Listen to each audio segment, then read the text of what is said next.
How's it going, brothers? John Balls here. Balik lagi ke waktu belajar John Balls hari ini. Ya, perhatikan, tidak ada lagi membandingkan anak kalian. Semua orang punya kelebihan sama kekurangan. Daripada membandingkan, mendingan kalian mengenali anak kalian tuh apa. So, tunggu apa lagi, langsung aja kita let's go. It's John Balls here.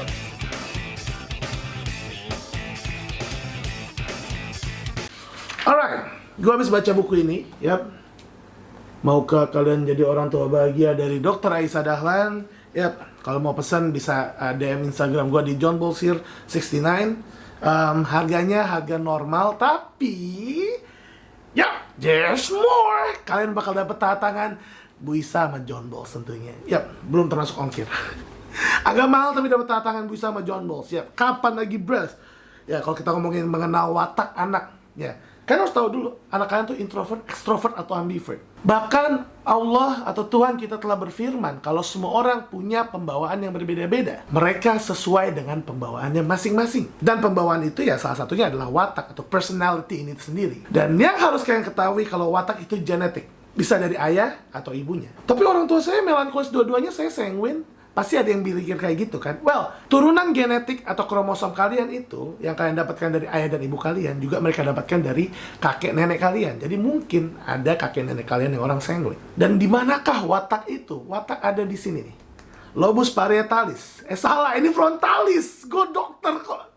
Tapi gue langsung tahu kalau gue salah ya, karena ya itulah gue cuma nih lobus parietalis di bagian atas. Dan banyak yang suka bilang apakah watak bisa dirubah atau dihilangkan? Jawabannya nggak bisa. Sekali lagi, watak kalian yang udah kalian dapetin ya pelihara baik-baik, karena itu nggak bisa kalian hilangkan, nggak bisa kalian ganti, tuker tambah. Gue kalau bisa tuker tanggung menjadi kolemelo. Sanguin Cole begini amat. Tapi sayangnya enggak. Dan gue bangga jadi orang Sanguin Cole. Kayak Sanguin Cole for the win, man. Yay, let's go. Tapi watak bisa dibentuk. Karena kayak ada dua orang terakhir sama punya watak sanguinis koleris, tapi satu mungkin lebih rapi, yang satu jauh lebih berantakan. Itu bisa, kenapa? Dibentuk. Bagaimana cara bentuknya? Kayak kita kasih arahan-arahan, nasihat-nasihat, pengaruh dari suku budaya, ajaran-ajaran orang tua kita dari kecil, itu masuk semua ke lobus frontalis kita, ya. Ini baru lobus frontalis ya, yang tadi kan parietal. Nah, apa yang harus kita ajarkan pada anak-anak yang untuk masuk ke depannya nih, lobus frontal ya, kita harus tahu watak utamanya dulu, watak dasarnya yang ada di lobus parietalnya, biar kita nggak salah ngajarin. Jadi menurut para ahli, setelah diteliti tentang otak manusia, setiap orang punya kekuatan dan kelemahan dari watak mereka. Jadi nggak ada orang yang perfect. Yang nyaris perfect cuma Nabi Muhammad, ya, kalau untuk orang Islam ya. Tapi semua orang punya kelemahan dan kekurangan. Dari mana ya? Dari watak itu. Kayak orang sanguin, kekuatannya dia happy, kelemahannya berantakan. Kayak orang koleris, kekuatannya dia kuat. Kuat nyuruh, kuat kerja, kuat suaranya. Tapi ya kelemahannya kadang-kadang bosi. Melankolis, kelebihannya mereka detail, tapi kekurangannya overthinking. Orang pragmatis, kelebihannya mereka damai dan bisa pengamat, tapi kekurangannya pemalas. Jadi semuanya punya kekuatan dan kelemahan. Dan tentu saja kayak saya bilang di awal video, kalian lebih baik mengenali apa sih watak anak-anak kalian. Apakah watak bisa dikenali? Bisa. Karena ya, yang namanya otak kita ini, dia mempengaruhi seluruh tubuh kita, ya, sistem otak, ya, dari persyarafan-persyarafan dia mempengaruhi seluruh tubuh kita. Jadi kita bisa mengenali dari pas anak kita lahir. Dari mana? Dari wajahnya. Otak udah menyusun wajah orang sanguin gimana, orang pragmatis gimana, koleris gimana, melankolis gimana, itu udah terlihat. Jadi karena watak ada di otak, muka kita, sudut bibir kita, sudut mata kita, cara anak berdiri, cara anak bergerak, udah terwarnai oleh watak yang ada di otak kita masing-masing. Jadi kita bisa mendeteksi apa watak anak kita, bahkan dari lahir. Terus watak itu ada apa aja? Oke, pada dasarnya watak itu ada extrovert, introvert, dan juga ambivert. Orang-orang introvert dia lebih milih untuk berada di tempat yang sepi, lebih senang di rumah, dan kadang mereka sangat cinta dengan kamarnya dia, dan mereka butuh box mereka sendiri. Box mereka binatang ya, tapi gitulah, kalian ngerti. Ada juga orang extrovert yang lebih senang bertemu banyak orang, lebih senang keluar, lebih senang berkelana bersama orang-orang daripada sendirian. Kalau misalnya kalian orang yang lebih semangat ketemu orang baru, mungkin kalian extrovert. Dan biasanya kayak pandemi kemarin itu kayak ya neraka banget buat kalian. Mungkin ya berapa minggu oke, tapi habis itu kalian Orang introvert mungkin lebih suka kerja sendiri, ya, karena dia nggak mau dikerecokin. Tapi kalau extrovert dia lebih suka kerja sama. Biasanya kalau ada anak ekstrovert kerja sama, kerja kelompok, apa yang dilakukan? Introvert kerja, dia mendoakan atau menyemangati. Biasanya orang-orang introvert dia soft spoken, ngomongnya lebih lembut. Orang ekstrovert outspoken, kayak siapa? Kayak Saif, John Bulls here man, let's go. Tapi ada juga yang ambivert. Apa itu ambivert? Orang yang ada ekstrovert dan introvertnya. Jadi dia kayak situasi kondisi bisa dua-duanya. Kadang dia suka ketemu orang baru, kadang dia suka di tempat yang sepi. Kadang dia suka kerja kelompok, kadang dia suka kerja sendiri. Kadang dia suka di luar berkelana, kadang dia suka di kamarnya. Tapi ya ambivert tidak bisa sepenuhnya ekstrovert dan tidak bisa sepenuhnya introvert. Jadi dia setengah-setengah. Kelebihannya adalah dia bisa dua-duanya, tapi nggak bisa 100%. Jadi semuanya ada kelebihannya ya, ekstrovert. Kelebihannya adalah dia 100% ekstrovert, tapi nggak bisa introvert. Introvert, dia kelebihannya bisa 100% introvert, tapi nggak bisa ekstrovert. Ambivert, dia bisa ekstrovert, introvert, tapi dua-duanya mungkin 50-50. Well, paling gede 60-60.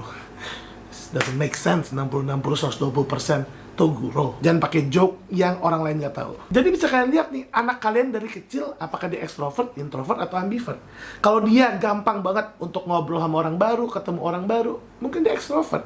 Kalau dia susah banget untuk kalau ada orang baru disuruh salam nggak mau, nangis, itu mungkin dia introvert. Tapi kalau kadang dia mau, kadang nggak, mungkin dia ambivert. Ada juga anak yang misalnya dia maunya di rumah terus, diajak pergi nggak mau, itu introvert.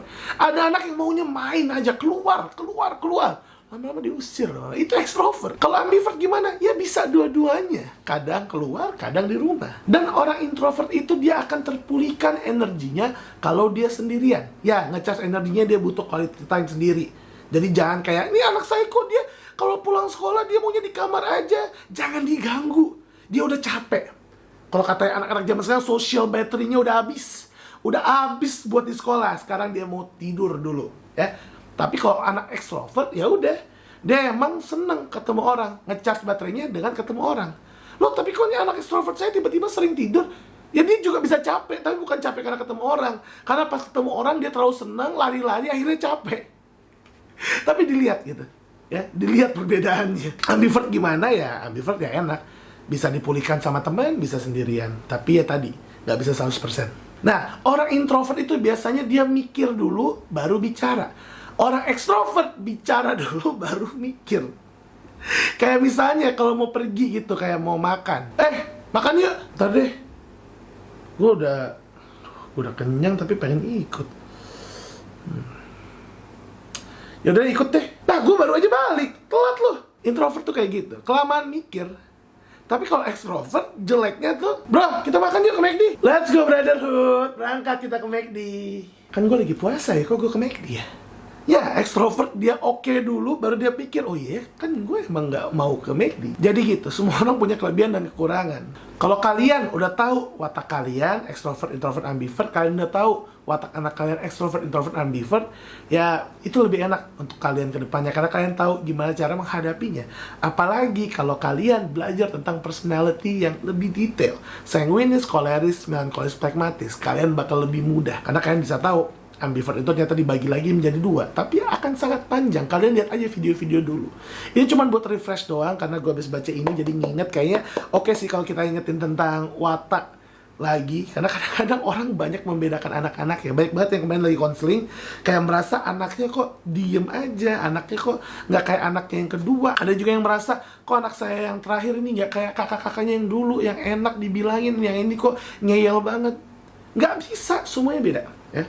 Itu yang harus kalian tahu. Oke bro, itu aja untuk video kali ini. Thank you udah nonton. Ya, kalian share ke teman-teman kalian. Kalian nggak apa-apa nggak nge-like, dislike yang baik juga nggak apa-apa. Komen yang banyak, karena yang penting view-nya banyak. Karena yang gue butuh adalah AdSense-nya. Let's go bro, I'm out bro.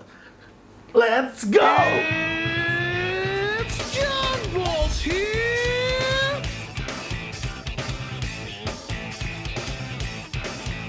Frontal, parietal, occipital. Bener nggak? Temporal. Gue harus, ya temporal, frontal, parietal, occipital.